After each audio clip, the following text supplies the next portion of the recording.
Declare कर दिया गया, बीजेपी के कैंडिडेट को जीता हुआ डिक्लेयर कर दिया गया। मामला जब सुप्रीम कोर्ट में गया तो सुप्रीम कोर्ट ने बहुत जल्दी सुनवाई करके, और आज जो पूरा जो प्रोसेस भी था,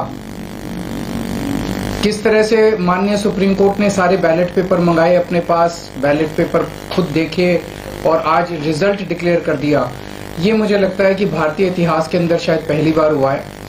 हम सुप्रीम कोर्ट का बहुत शुक्रिया अदा करते हैं कि इतने कठिन समय में आज जो देश के अंदर जो हालात हैं, पूरा डिक्टेटरशिप चल रही है, जनतंत्र को कुचला जा रहा है जगह जगह, सारे इंस्टीट्यूशंस जो हैं वो एक तरह से कुचले जा रहे हैं, रौंदे जा रहे हैं। ऐसे में सुप्रीम कोर्ट का ये जो फैसला है ये बहुत मायने रखता है जनतंत्र के लिए, और जनतंत्र को बचाने के लिए ये सुप्रीम कोर्ट का फैसला बहुत अहम है।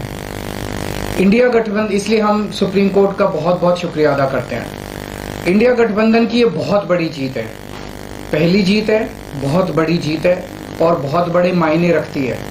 एक तरह से उन लोगों से छीन के लाए हम लोग ये जीत। उन लोगों ने तो चोरी कर लिया था ये चुनाव, उन लोगों ने तो वोट चोरी कर लिए थे, लेकिन हमने हार नहीं मानी।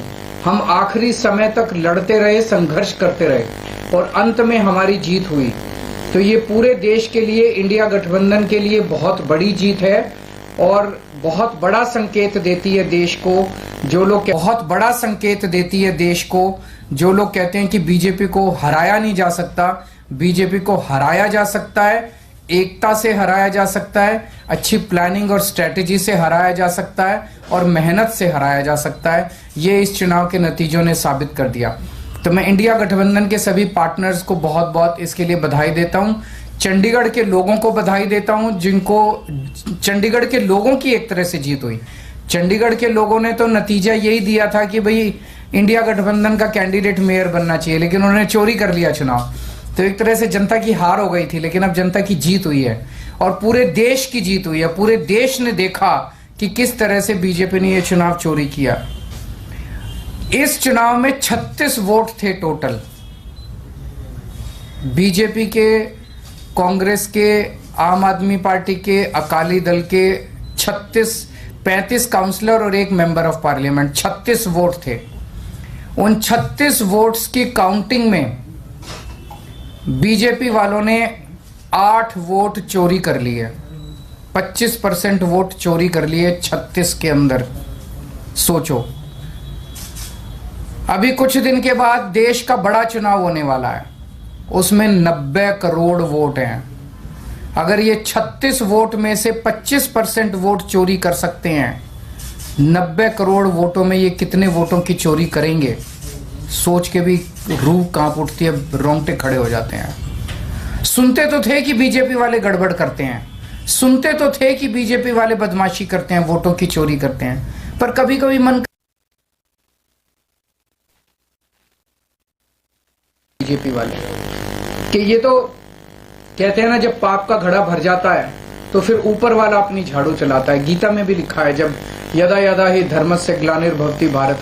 इसमें ऐसा नहीं कि कोई भगवान वो लेते हैं, अवतार लेते हैं, भगवान अपने तरीके से इस तरह से करते हैं। इनकी किस्मत खराब थी कि चंडीगढ़ के चुनाव के वक्त ये लोग पकड़े गए, सारा इनका कुकर्म पकड़ा गया। इससे साफ जाहिर है कि किसने बड़े स्तर के ऊपर ये वोटों की चोरी करते हैं। अब बड़ा मसला ये है, पूरे देश को सोचना पड़ेगा कि अगर जनतंत्र नहीं बचेगा तो कुछ नहीं बचेगा। आज जितनी कॉन्फिडेंस के साथ ये कह रहे हैं 370 सीट आएंगी, 370 सीट आएंगी, एक तरह से देश के लोगों को चैलेंज कर रहे हैं ये लोग कि तुम्हारे वोट की जरूरत नहीं है हम लोगों को, हमारी तो आ रही है 370 सीट। तुम्हारे वोट की जरूरत नहीं है हम लोगों को, हमारी तो आ रही है 370 सीट। अगर उन्हें इतना कॉन्फिडेंस है 370 सीट का, कहां से आ रहा है ये कॉन्फिडेंस? कुछ तो गड़बड़ कर रखी है इन्होंने। और जिस देश या अगर किसी देश के अंदर चुनाव के पहले पार्टियां साफ साफ कहना चालू कर दे हमें वोट की जरूरत नहीं है, हमें लोगों की जरूरत नहीं है, उस देश के अंदर फिर जनतंत्र बहुत बड़ा खतरे में है। पूरे देश को मिलके 140 करोड़ लोगों को मिलके जनतंत्र को बचाना पड़ेगा। इससे ये भी साफ है ये लोग चुनाव जीतते नहीं हैं, ये लोग चुनाव चोरी करते हैं। आज ये पूरे प्रकरण ने, चंडीगढ़ के पूरे चुनाव ने इन लोगों को बेनकाब करके पूरे देश के अंदर बेनकाब कर दिया। इन लोगों ने दूध का दूध और पानी का पानी हो गया। मैं फिर से एक बार इंडिया गठबंधन को बहुत बहुत बधाई देता हूं और माननीय सुप्रीम कोर्ट को बहुत बहुत शुक्रिया अदा करता हूं। अगर एक दो क्वेश्चंस आपके हैं तो। आपके 3 पार्षद भी बीजेपी में चले गए, वो भी एक बड़ी चीज है कि इनका पूरा षड्यंत्र क्या था, कि षड्यंत्र था कि हमारे अब पार्षदों को तोड़ेंगे। ये चुनाव, जैसा मैंने कहा कि पहले तो पूरी कोशिश करते हैं ईवीएम में धांधली कर दो, इसमें धांधली कर दो, किसी भी तरह से चुनाव जी, अगर हार जाएं तो फिर ये काउंसलर्स को तोड़ना चालू कर देते हैं, एमएलए को तोड़ना चालू कर देते हैं, सरकारें गिरानी चालू कर देते हैं, ईडी लगा देते हैं, सीबीआई लगा देते हैं, पैसे की गड्डियां फेंकते हैं उनकी तरफ, सब तरह से तोड़ने की कोशिश करते हैं। ये जनतंत्र थोड़ी है।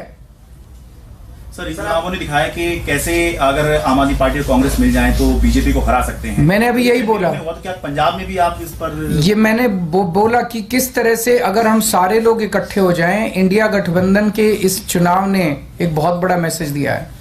जो लोग कहते हैं कि बीजेपी को हराया नहीं जा सकता, बीजेपी को हराया जा सकता है अगर हम संगठित हो जाएं, एक हो जाएं, स्ट्रैटेजी से काम करें और मेहनत करें, हम बीजेपी को हरा सकते हैं। हमने ये चुनाव में हरा के दिखाया है। पंजाब में सोचेंगे दोबारा से? नहीं, वो स्ट्रैटेजी जीतने की स्ट्रैटेजी है, आप उसमें चिंता मत करो, उसमें जीतेंगे। दिल्ली का है। अभी कई सारे राउंड्स ऑफ डिस्कशन हो चुके हैं और काफी अंतिम स्टेज पे बाकी चीजें पहुंच चुकी है। बहुत जल्दी अनाउंस होगा उनके साथ गठबंधन। आपने पंजाब का क्लियर कर दिया, अकेले बाकी सारी चीजों पे बात हो रही है, बाकी सारे स्टेट्स में बात हो रही है और कई सारे राउंड्स ऑफ डिस्कशन हो गए हैं। काफी अच्छी बातचीत चल रही है और काफी एडवांस्ड स्टेज पे है। बहुत से आपके साथी हैं जो इंडिया अलायंस की बस में चढ़े तो थे लेकिन धीरे धीरे उतरने की कोशिश कर रहे हैं। सबका अपना अपना वो है। मैं आज आपको लगता है कि उनको देख आज के जो रिजल्ट उनको उम्मीद जगी होगी और वो वापस आ सकते हैं? जो लोग देश को बचाना चाहते हैं उन सब लोगों का इंडिया गठबंधन में स्वागत है। सर आपको लग रहा है लार्ज स्केल रिगिंग भी लोकसभा के समय ये अपोजिशन को, इंडिया ब्लॉक को अब डर है, जिस तरह का पिछले कुछ दिनों में घटित हुई हैं चीजें? देखिए, ईवीएम को लेके बहुत प्रश्न उठते रहते हैं। जैसे मैंने बताया, इनके मल्टीपल स्टेजेस हैं। पहले तो ये चुनाव में गड़बड़ करते हैं, तरह तरह की गड़बड़े करते हैं, वोटर लिस्ट गड़बड़ कर देते हैं, ईवीएम के अंदर गड़बड़ी की बहुत सारी शिकायतें और बहुत सारे वो आए हैं, लेकिन उसके ऊपर कभी भी इन लोगों ने जनता का विश्वास जीतने के लिए ईवीएम के गड़बड़ी जो आरोप लगे उसको इन्होंने जनता का विश्वास स्ट्रेंथन नहीं किया। तो ईवीएम के उसके बावजूद भी अगर ये कहीं चुनाव हार जाएं तो फिर ईडी है, ईडी छोड़ देते हैं, सीबीआई है, सीबीआई छोड़ देते हैं, उससे भी कोई नहीं माने, पैसे फेंकते हैं उसकी तरफ। उसके बाद ये एमएलए और एमपी तोड़ लेते हैं। इस तरह से जनतंत्र मल्टीपल लेवल पे अब खतरे में है और जनतंत्र सबसे इंपॉर्टेंट है देश के अंदर। जनता की चलनी चाहिए, जनता अपनी सरकार चुने। अगर जनता की नहीं चलेगी और एक किसी व्यक्ति को अगर ये अहंकार हो जाएगा कि हमारी तो 370 सीट आ रही है, जनता की तो जरूरत ही नहीं है, 140 करोड़ लोगों की मुझे क्या जरूरत है, मेरी तो 370 सीट आ रही है, तो उसके बाद जनता कहां जाएगी? जनता अपना घर बैठे, वो कह रहे हैं कि जनता घर बैठे, हमें तुम्हारी जरूरत नहीं है। डिप्टी मेयर और सीनियर डिप्टी मेयर का भी होना है, उसमें कितने आश्वासन है? उसका मैं डिटेल्स पता करके बताऊंगा, क्योंकि मुझे नहीं पता लीगल क्या पोजीशन है। मेयर डिप्टी मेयर का चुनाव कराता है, तो चूंकि वो मेयर नहीं रहा, उसने चुनाव कराया, वो भी दोबारा